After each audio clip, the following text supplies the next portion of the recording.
Hello guys! Ngayon magluto tayo ng bean sprout with red sausage and Chinese celery. Pero kung ano na naman, wala kayong Chinese celery na available yan guys, pwede nyo siyang wag lagyan. Sa akin, imi-imi lang yan. Imi-imi. So tara, magluto na tayo. Now guys, ito yung ating ingredients. Bean sprout, yung pulang sausage na mahaba. Ito is natira ko pa ito from another day. And then yung ating Chinese celery, but this one is optional only. And then yung ating XO sauce, and then garlic and ginger. So ganun, slice muna natin ito guys, kasi nga malapad siya. Ganun lang kasi maliliit lang yung ating bean sprout. Ayan, ganyan lang pag-slice guys.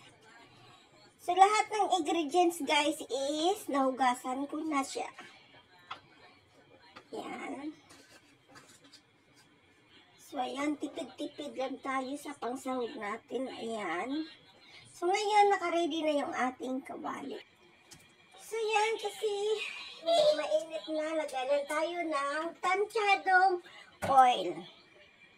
So first guys is magisa na tayo. Ayan, mainit na. Ayan.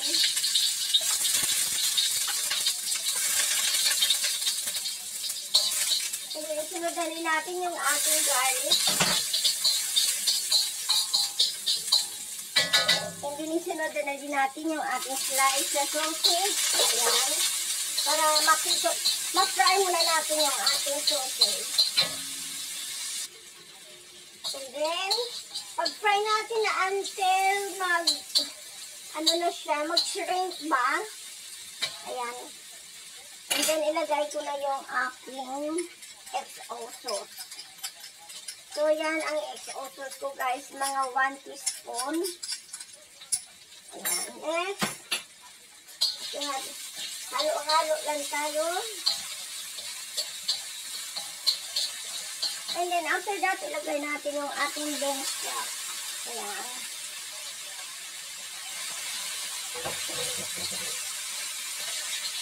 So, pwede kayo gumamit lang, guys, ng munggo ba yun? Munggo. Ito sa akin is soya bean to na maliliit. Ayan, soya bean kasi malaki siya. And then, timplan na natin siya ng kaunting asin. So, depende sa inyo guys kung gusto nyo maalat, sige, lagyan nyo ng asin. Pero, sa akin, konti lang. And then, sugar.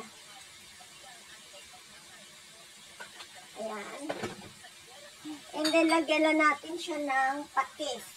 So, pwede kayo gumamit ng soy sauce. Sa akin, Indian patis. Ayan.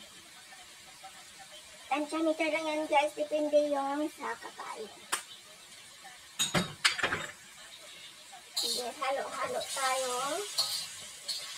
So, habang malapit na siyang yung ating bean sprout, yan, ilagay natin yung ating Chinese celery. Actually guys, this one guys is optional lang. Kasi nga, meron akong Chinese celery, so maglagay ako. So, pwede nyo yan, huwag kayo maglagay or maglagay. Kasi meron ako, so, kanya-kanya lang. Pang-bang-bang. So, ayan siya. So, para maano siya. So, yung nilagyan ko ng oyster, yung XO sauce, nilagyan ko ng konting hot water. So, ayan.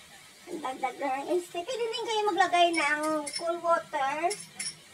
Sa akin kasi sayang naman yung lasa ng XO sauce sa aking bowl. So, sinimot ko siya. Ayan.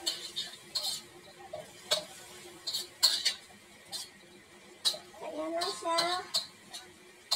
Ayan natin yan.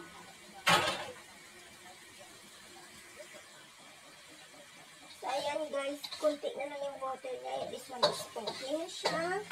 But, before that, imal muna natin. Okay. So, ayan na guys. Ready na to. Tamang-tama lang siya. So, ayan. Ready to serve na to guys. So, ayan.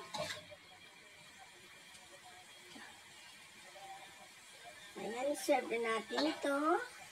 So, ngayon guys, ito na guys yung aking stir-fry bean sprout with pulang sausage, red sausage, and Chinese celery. Pero, optional lang guys yung Chinese celery. Pwede nyo lagyan, pwede hindi. So, ayan lang guys. Thank you for watching and see you for my next video. Bye-bye!